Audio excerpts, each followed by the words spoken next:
Hey, what's up, everybody? It's Nick from MMA Pixels Split Decision here with Chantel Coates. How you doing, Chantel? I'm doing good. How are you? I'm doing great, man. You got a big fight coming up August 9th for Invicta 58. Um, what can you tell me about your opponent, Caitlin?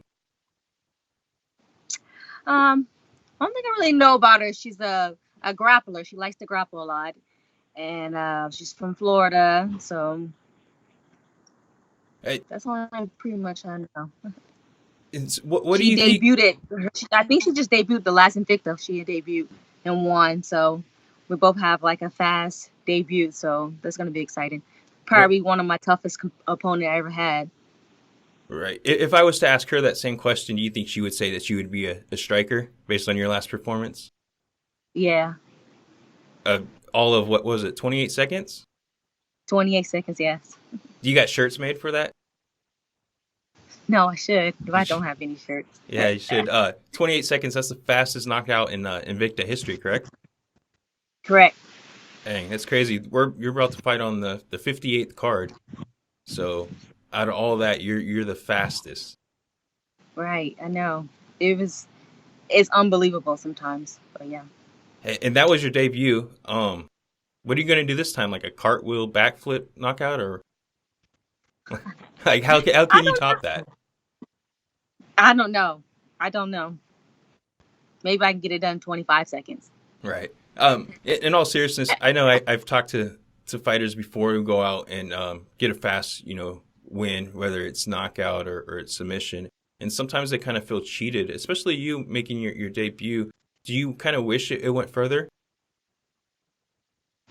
Yeah, I kind of did. Because sometimes I kind of think like was it just a coincidence or was it really my timing? And I don't know. Just now you never know what's going to happen. Now everybody I feel like I'm a bigger target now. Right. Obviously the power you hit her with that right hand and she went down. Training in the gym, is that something you had, or with all that safety Yeah. gear and stuff? Yeah. And how I do knew you I have realize a lot that? of power in my right hand. How do you I'm realize that in sorry. the gym? Like, how do you know you have power in the gym? Like, are you actually knocking people out in the gym? Or I don't knock them out, but I do knock them down. I think almost every fall I knock someone down with my right hand. They give me the nickname Man Hands, which I kind of hate. So, and who do you spar with in the gym? my teammates, most of them are guys. Every once in a while, there's a girl that comes. I'm sure it's probably hard to find a female, especially around your size. Like, everyone's probably a lot bigger, right? Right? Yeah. Yeah. I have a boxing sparring partner that I have. I think she fights at 165, but it helps me work coming in. Hey, you're still young in your professional career, but you had quite a bit of amateur fights. Is that something you notice? Like, once you get in the cage and they're actually like your weight, do you say, "Oh man, this is too easy"? Or Yes, it's so much different. So um, much different. you have a military background. Are you still in the National Guard? I'm still in the National Guard. Yes. One of the big things is train as you fight. So you obviously put yourself in the worst situations in training, so it's easier in the cage. Um, that is that something you learned through the military, or is that something you had before? Um, I feel like I always had a militant mindset, but the military definitely for sure made me more disciplined. Right. I was in the military, and there's like really not an option to quit. You don't even that thought Right. never crosses your mind. And then sometimes you see people, even just in training a hard day, and like, I'm out, I'm hurt. It's Yeah. just crazy that people are able to do that. That's definitely a benefit in fighting, though, correct? Yeah, it is. It's very beneficial because when you are in a cage and when it's time to fight, everything's so much easier because you already trained for it. You've suffered some losses. What was like the hardest thing that you experienced in the cage? The hardest things I experienced, um, I guess, I think mostly it's just more of just being in the moment. The mental part aspects probably my biggest challenge in there. You you you know. s- lose focus, or Um, Sometimes no, I don't lose focus. I just like um, I don't know. I don't know how to explain it. I just more of you know how you just sometimes I got in there and just forgot everything. You know everything you're supposed to do, and just anxiety, I guess I should say.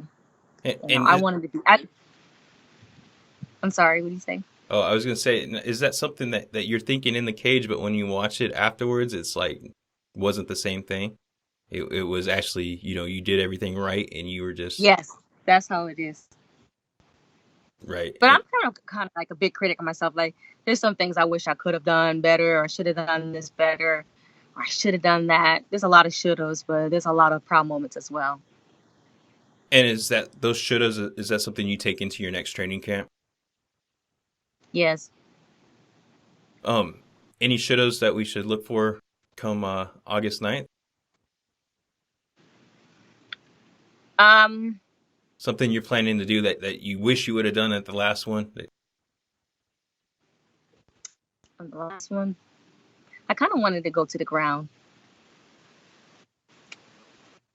You And know, I like to challenge myself there and see where it's at. so you think it will be a good challenge for your skill set versus hers? Yes. And you I'm train. kind of like naturally talented in a lot of areas. Yeah. And I just got so much better in it. Like I picked it up and grasped it so fast, but I haven't really had a chance to display it.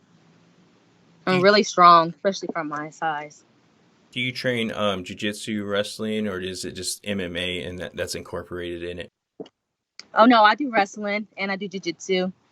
So I did a couple. So on my break, I did like 3 competitions for jiu-jitsu, and I won them all. And I wrestle all the time, so I actually part of them. I'm the female wrestling coach, so I got a lot of experience in that now Okay. And at the high school. what's your background in wrestling? High school wrestler? Or? No, never. I never wrestled in high school. I'm actually just a. I was a track athlete, gymnastics and stuff like that. I didn't start fighting until my later years. It was mostly kickboxing. So how did you make that transition from the track team into like actually fighting?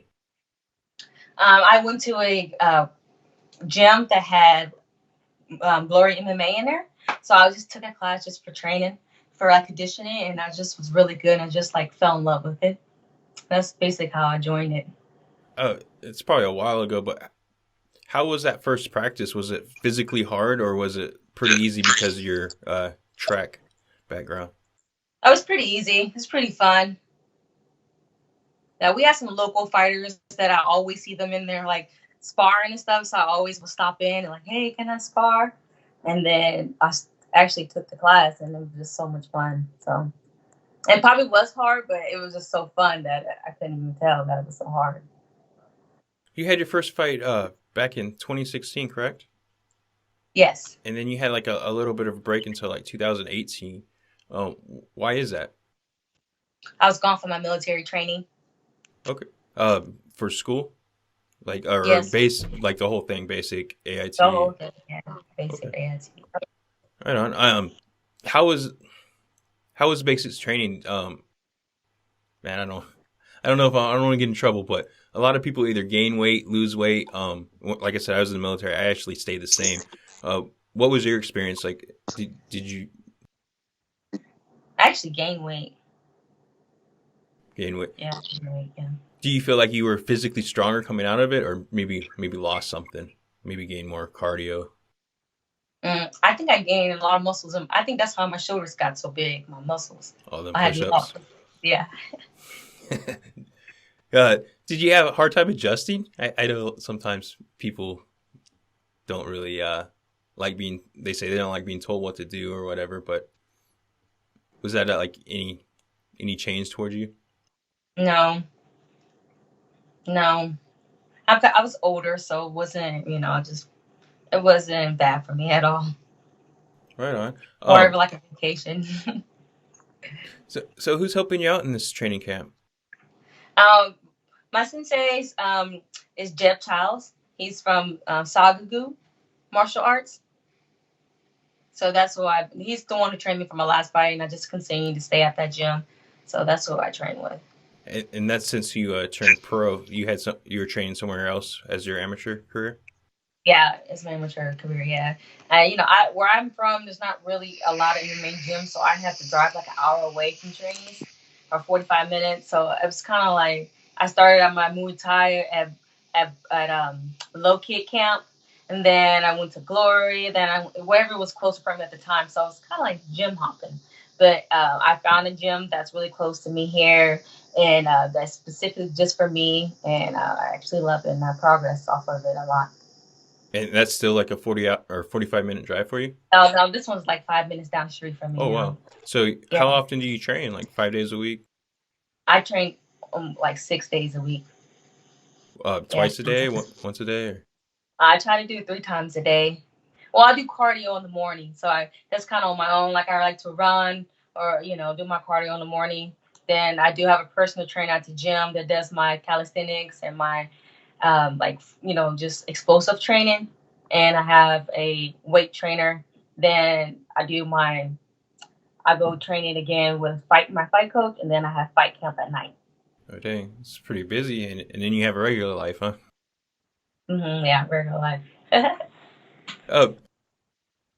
You have a lot of friends and family coming out to see this fight. It's just in your backyard, right?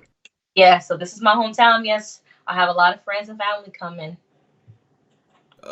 Does that add extra pressure, or is that something you've probably every fight you've been to had a lot of friends and family go to?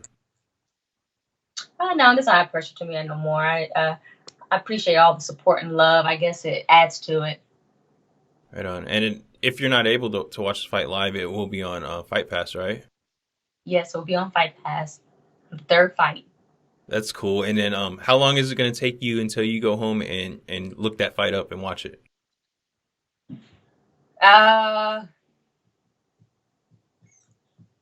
Usually that night. I usually like to look at it that night. Right on. And then that's when you realize, oh, I didn't do so bad? Or is that when you pick it apart and say, oh, I need to fix this, this, and this? I need to fix this and this. But I kind of balance it out. I'm like, oh, that was good. But gosh, I need to work on this. Right. Well, I mean, I can't imagine you did too much wrong in your last fight. Yeah, no, that one was, I really couldn't pick a lot out of that one. Do you have any sponsors helping you out? Yes, I do got some sponsors. I have Woman of Combat. I have Toilet Divas. I have Punk Gunk and Never Tap. Right on.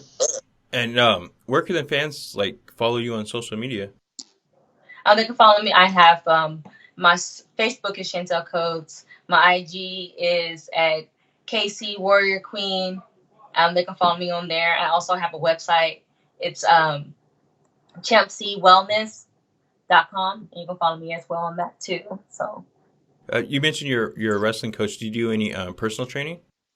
Yes, I'm a personal trainer too, and I teach kickboxing classes as well on Mondays and Wednesdays. So. Okay, and if someone wanted to train with you, they would just hit that website or? Yes, they just go on that website. Right on. Well, I appreciate your time. I know August 9th, Invicta 58. I can't wait. I mean, regardless of what happens, it's going to be a good fight, whether it goes all 3 rounds or, like you said, what did you say, 25 seconds? 25 seconds, yeah. Either way, it'll be exciting. It will be. I'm excited. I'm thankful for being on this amazing card. The card looks a bit good to me, so I'm excited. Are you going to stick around and watch the fights after, or do you go home? I usually stick around and watch the fights. Right on, yeah. That's always cool too, because if you're a fan and you go to the fights, you see somebody, first, second fight, and then you're watching the main event, and you look over and you see the fighter with his friends, family, and stuff. It's right there. Yeah. So it's really cool. It's a good fan experience, I guess you could say. But probably good for you too to have people come up and say good job or whatever. Yeah, that is pretty cool. That's my first time experiencing that last time. It was like, wow, I felt famous. Right. Well, I mean, it's only going to go up. you said you're the third fight this night, and then everything goes right, I'm sure you're going to be further and further up the card. Yeah, thank you. Appreciate it. Oh, you did all the hard work. Thank you for your time. I really appreciate it. Chantel Coates, thank you. Yeah, thanks for coming calling me. I appreciate this interview. I had fun.